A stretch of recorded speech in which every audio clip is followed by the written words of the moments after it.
트럼프는 다음 달 수입 농산물에도 관세를 매기겠다고 예고했습니다. 당장 미국 가정들은 밥상 물가를 걱정하고 있습니다.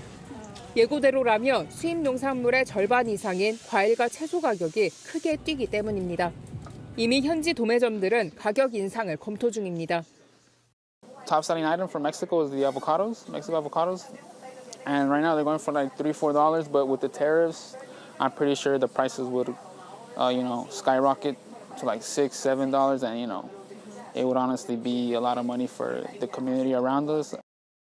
결국 미국 서민들만 피해를 볼 것이라는 우려입니다. 취임과 동시에 물가를 잡겠다던 트럼프 대통령이 정작 관세 전쟁으로 인플레이션을 가중시키고 있다는 목소리도 나옵니다. So it might help the 1% that he belongs to, but not most of the people in this country. 미국 농가에도 빨간불이 켜졌습니다. 중국, 캐나다, 멕시코 등에 팔기로 한 수백만 톤의 미국산 농작물 계약이 취소될 위기인 것으로 알려졌습니다. 실제로 미국산 옥수수와 대두, 밀 등 약 1,200만 톤은 지난달까지 이들 나라에 출고되지 못했습니다.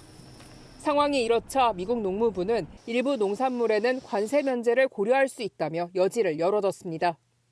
So the short term, what we're doing right now with the short-term tariffs and effectuating his vision is for the long term, ensuring that we're setting ourselves up. 현재 미국의 평균 관세율은 1940년대 이후 가장 높은 수준입니다.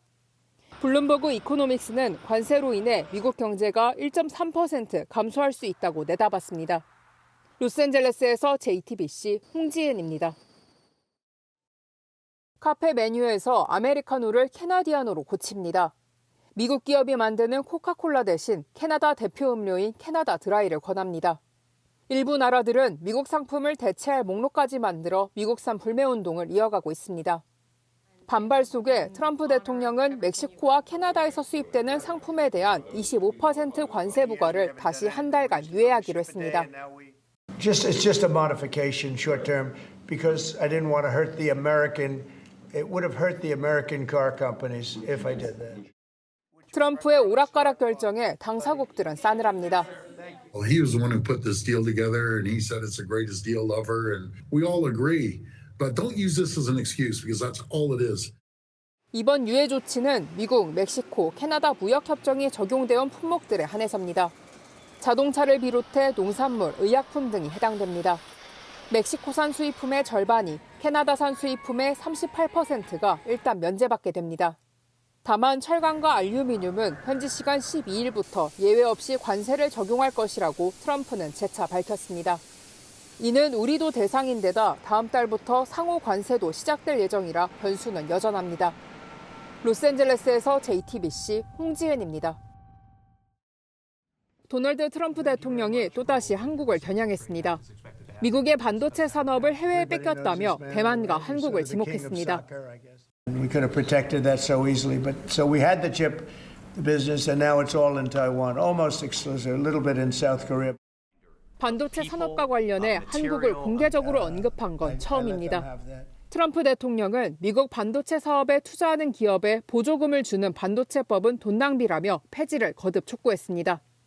돈 대신 관세로 압박하면 된다는 것입니다. 트럼프식 관세 행보는 계속됐습니다. 전날 우크라이나를 공격한 러시아에는 관세로 종전 합의를 압박했고 캐나다에는 상호 관세 보복을 예고했습니다. 캐나다와 멕시코에 대한 대부분의 관세를 한 달 유예한다고 선언한 지 하루 만입니다. Canada has been ripping us off for years on tariffs for lumber and for dairy products. 250%. That's not going to happen anymore. 트럼프의 오락가락 결정에 전 세계가 긴장하고 있지만 정작 트럼프 대통령은 이를 즐기는 듯한 모습입니다. The tensions you have with Canada and Mexico. Oh, I think it's going to make it more exciting. Tension's a good thing. 제롬 파월 연방준비제도 의장은 트럼프 정부의 정책 변화의 영향이 좀 더 명확해질 때까지 통화 정책을 서두르지 않겠다고 했습니다. 트럼프 정부 정책의 불확실성을 꼬집은 겁니다. 로스앤젤레스에서 JTBC 홍지은입니다.